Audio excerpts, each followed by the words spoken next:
Hola, mi nombre es Jorge Tábora y a continuación les voy a hablar sobre la desviación absoluta media, tema correspondiente al bloque número 4 del 9º grado.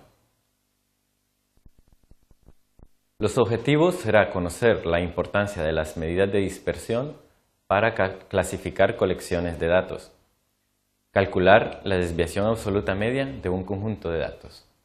El contenido conceptual será la desviación absoluta media.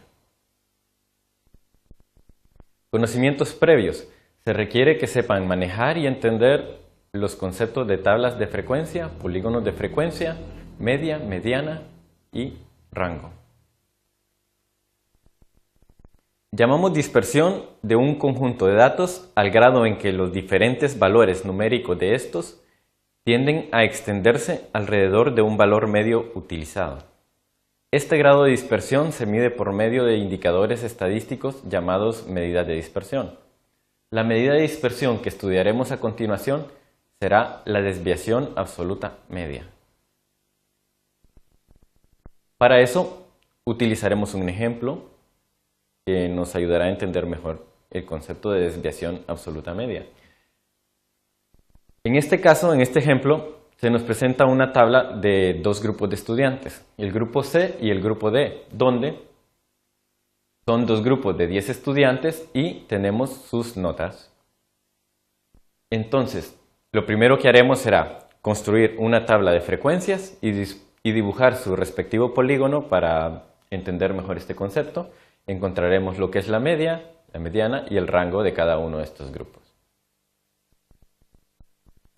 La tabla de frecuencias no es más que agrupar estas notas por frecuencias, por ejemplo las notas que son mayores o iguales a 30 y menores a 40, las notas que son mayores o iguales a 40 y menores que 50, y así sucesivamente vamos buscando estos valores. Por ejemplo, podemos ver que para el grupo C hay dos notas que son mayores o iguales a 30 y menores a 40, que sería, por ejemplo, el 35 y el 38.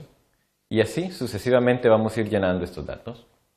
Cuando ya tenemos nuestra tabla de frecuencias, podemos continuar construyendo lo que es nuestro polígono de frecuencias, que nos dará una idea más clara de lo que es la distribución de estas notas de estos dos grupos. Teniendo ya lo que es nuestro polígono de frecuencias, continuaremos calculando lo que es la media y el rango de estos datos.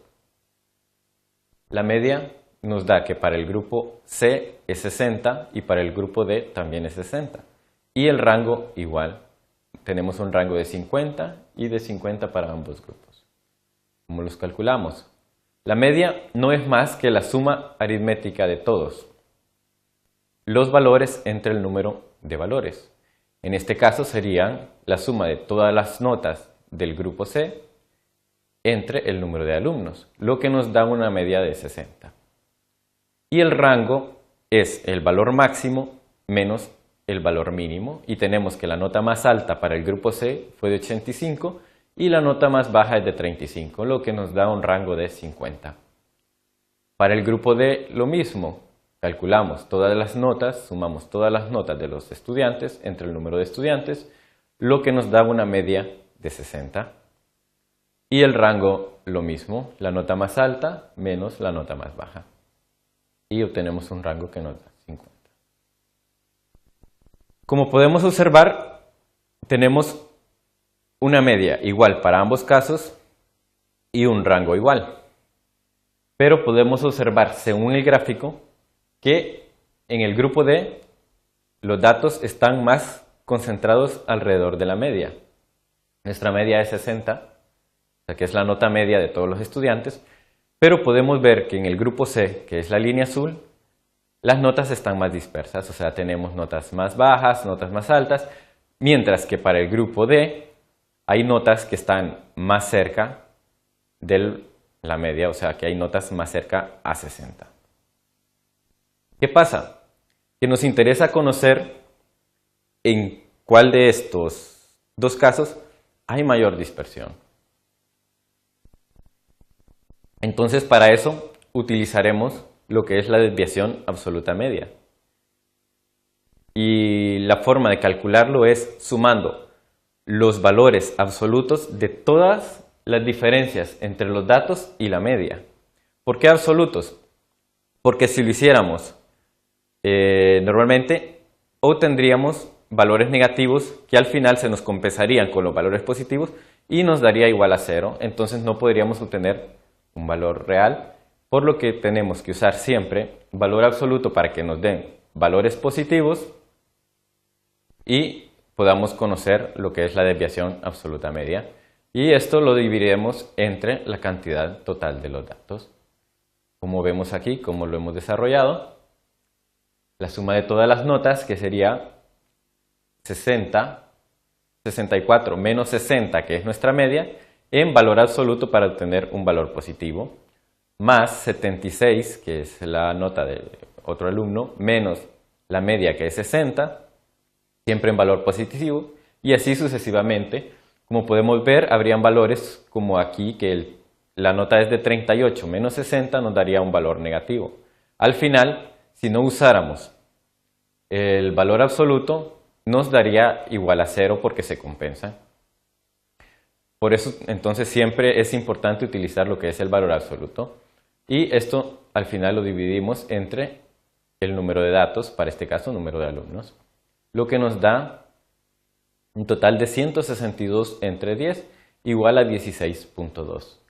Y para el grupo D nos da un total de 11.4. Analizando estos datos, como pudimos observar, en el grupo C y en el grupo D la media es igual. El rango es el mismo, pero la desviación absoluta media será el valor que nos va a dar una idea de la desviación final de los datos. ¿En qué grupo de estos están más dispersos? Y como podemos ver, para el grupo C, la desviación absoluta media es mayor. Eso nos quiere decir que hay mayor dispersión de los datos o de las notas de los alumnos de este grupo, mientras que para el grupo D, la desviación absoluta media es menor. Entonces eso nos dice que las notas de estos alumnos están todos más cerca del valor medio de las notas. Finalmente, hemos logrado alcanzar nuestros objetivos de conocer la importancia de las medidas de dispersión para clasificar colecciones de datos y hemos aprendido a calcular la desviación absoluta media de un conjunto de datos.